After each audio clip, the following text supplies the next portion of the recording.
कितना वक्त हुआ है, यानी व्हाट्स द टाइम। ये एक ऐसा जुमला है जो हमारे रोजमर्रा के मामूलात का एक अहम तरीन हिस्सा है। अंग्रेजी जुबान अब महज एक मजमून नहीं रही, बल्कि हमारी रोजमर्रा जिंदगी में शामिल हो चुकी है। तो क्यों ना इसको थोड़ा और बेहतर बनाया जाए। आज के इस एक्सप्लेनर में खुश आमदीद, जहां सबक नंबर 31 का एक ज़बरदस्त और दिलचस्प तज्जिया किया जाएगा। आज का हदफ बहुत वाज़ेह है, ग्रामर के कुछ अहम तरीन उसूलों को बिल्कुल आसान और रोज़मर्रा की बोलचाल वाले अंदाज में समझना, ख़ास तौर पर प्रेजेंट टेंसेस यानी ज़माने हाल पर मुकम्मल उबूल हासिल करना। तो चलें, बगैर किसी देरी के आगाज़ करते हैं। आज के सेशन का खाका कुछ यूं तरतीब दिया गया है। सबसे पहले रोज़मर्रा के अहम जुमले, फिर प्रेजेंट इंडेफिनिट टेंस, इसके बाद प्रेजेंट कंटिन्यूअस टेंस की बारी आएगी। फिर हम मिलकर कुछ मश्क और तर्जुमा करेंगे और आखिर में देखेंगे कि उम्मा 360 के साथ इस सीखने के अमल को कैसे आगे बढ़ाया जा सकता है। हिस्सा अव्वल, रोज़मर्रा के अहम जुमले। कोई भी नई ज़बान सीखना हो तो शुरुआत हमेशा छोटे और आसान जुमलों से करनी चाहिए। ये वो छोटे छोटे फ़िक्रे हैं जो बगैर किसी पेचीदा ग्रामर के बातचीत की सलाहियत को फ़ौरन बढ़ा देते हैं।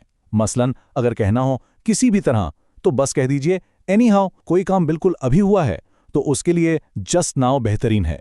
किसी बुलावे पर फौरन जाना हो तो जस्ट कमिंग यानी बस आया। और अगर किसी बात पर खुशदिली से रजामंदी जाहिर करनी हो तो वाई नॉट यानी क्यों नहीं, है ना, बिल्कुल आसान। अब चलते हैं हिस्सा दोम की तरफ, प्रेजेंट इंडेफिनिट टेंस। अंग्रेजी बोलचाल की बुनियाद दरअसल टेंसेस पर है, तो सबसे पहले प्रेजेंट इंडेफिनिट टेंस को समझते हैं। इसकी पहचान निहायत ही आसान है। जब भी उर्दू का कोई जुमला ता है, ती है, ते हैं या ताहूं पर ख़त्म हो तो ये एक वाज़े इशारा है कि यहां प्रेजेंट इंडेफिनिट टेंस का इस्तेमाल होगा। जैसे मैं पढ़ता हूं, वो जाता है। ये वो जुमले हैं जो अमूमन हमारी मौजूदा आदत या रूटीन को जाहिर करते हैं। अब ज़रा इसके स्ट्रक्चर पर गौर करते हैं। एक मुस्बत जुमला लेते हैं, यानी आई गो। इसको मनफी या सवालिया में बदलना कोई मुश्किल काम नहीं है। बस मददगार फेल यानी हेल्पिंग वर्ब डू और डोंट का इस्तेमाल करना होगा। आई गो के साथ डोंट लगाया तो आई डोंट गो बन गया, जो कि मनफी जुमला है। और अगर सवाल पूछना हो तो डू को शुरू में ले आएं, डू आई गो। ये एक इंतहाई सीधा और आसान फॉर्मूला है जिस पर अमल करके हजारों जुमले बनाए जा सकते हैं। हिस्सा सोएम, प्रेजेंट कंटिन्यूअस टेंस। अब रूटीन से हटकर उस काम की बात करते हैं जो बिल्कुल इसी लम्हे हो रहा हो। उर्दू में इसकी पहचान बहुत वाज़ेह है। अगर जुमले के आखिर में रहा है, रही है या रहे हैं आ जाए तो फौरन समझ जाना चाहिए कि बात अभी चल रही है। मिसाल के तौर पर हवा चल रही है या परिंदे उड़ रहे हैं, यानी काम इसी सेकंड में जारी है और ये नहीं मालूम कि कब ख़त्म होगा। इस टेंस का फॉर्मूला ज़हन नशीन करना तो और भी मज़ेदार है। बस सब्जेक्ट के लिहाज से सही हेल्पिंग वर्ब का इंतखाब करना है। आई के साथ हमेशा एम आएगा। अगर सब्जेक्ट वाहिद है, मसलन ही, शी या इट, तो इज लगाएंगे। और जमा के लिए जैसे वी, यू, दे, इनके साथ आर का इस्तेमाल होगा। और हाँ, इस पूरे अमल में सबसे अहम बात, फेल यानी मेन वर्ब के साथ आईएनजी का इजाफा करना बिल्कुल नहीं भूलना। यही तो इस टेंस की असल जान है। अब जरा एक नज़र इन दोनों टेंसेस के दरमियान फ़र्क पर डालते हैं ताकि बात बिल्कुल शीशे की तरह साफ हो जाए। एक तरफ प्रेजेंट इंडेफिनिट है जो रोज़मर्रा की आदत और हक़ाइक़ बताता है, जैसे वो स्कूल जाता है। दूसरी तरफ कंटिन्यूअस टेंस है जो उन लम्हात को कैद करता है जो बिल्कुल उसी वक्त जारी हैं, जैसे वो स्कूल जा रहा है।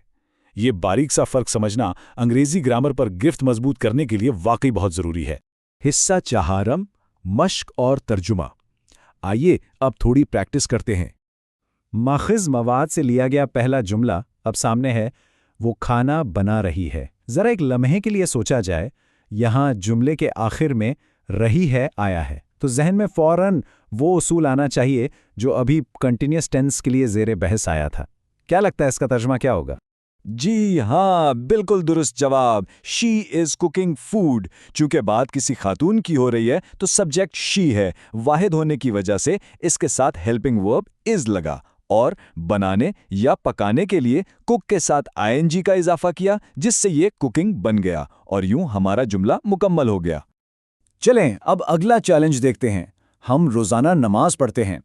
इस जुमले पर गौर करें, आखिर में ते हैं आया है जो एक रोज़मर्रा के मामूल को जाहिर करता है। तो ज़रा सोचिए इसका तर्जुमा किस टेंस के उसूलों के तहत होना चाहिए।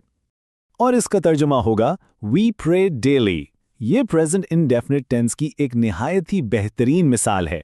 चूंकि ये एक बाकायदा आदत है, इसलिए यहाँ कोई एज, एम या आर इस्तेमाल नहीं हुआ। बस सब्जेक्ट वी के फौरन बाद मेन वर्ब प्रे लगा दिया गया। बिल्कुल सीधा और सादा। हिस्सा पंजम, उम्मा 360 के साथ सीखें। यहाँ उम्मा 360 प्लेटफॉर्म का जिक्र करना बहुत ज़रूरी है। ये एक ऐसा शानदार और बेहतरीन टूल है जो अंग्रेज़ी ज़ख़ीरा अल्फाज को बढ़ाने और ग्रामर के उन उसूलों पर मुकम्मल अबूर हासिल करने के लिए ख़ास तौर पर डिज़ाइन किया गया है। इसमें ऐसे मज़ीद बेशुमार असबाक मौजूद हैं जो इस सीखने के सफ़र में ज़बरदस्त रहनुमाई कर सकते हैं। तो फिर अगला कदम बहुत ही सादा है। आज ही स्मार्टफोन्स में उम्मा 360 ऐप डाउनलोड की जा सकती है। इस तज्जिए में जो बुनियाद हमने मिलकर रखी है उसे मजीद मजबूत और पायदार बनाने के लिए रोजाना की बुनियाद पर प्रैक्टिस जारी रखना इंतहाई मुफीद साबित होगा। और आखिर में एक अहम सवाल जिस पर ज़रूर गौर किया जाना चाहिए, क्या वाकई कोई एक दिन भी ऐसा गुजरना चाहिए जिसमें हम कुछ नया ना सीखें? बिल्कुल नहीं। ज़बान सीखना दरअसल एक मुसलसल अमल का नाम है, बिल्कुल प्रेजेंट कंटिन्यूअस टेंस की तरह, जो हमेशा जारी रहता है। तो आज के इस तज्जिए के लिए बस इतना ही। सीखने की इस शानदार लगन को हमेशा यूं ही जिंदा रखिए।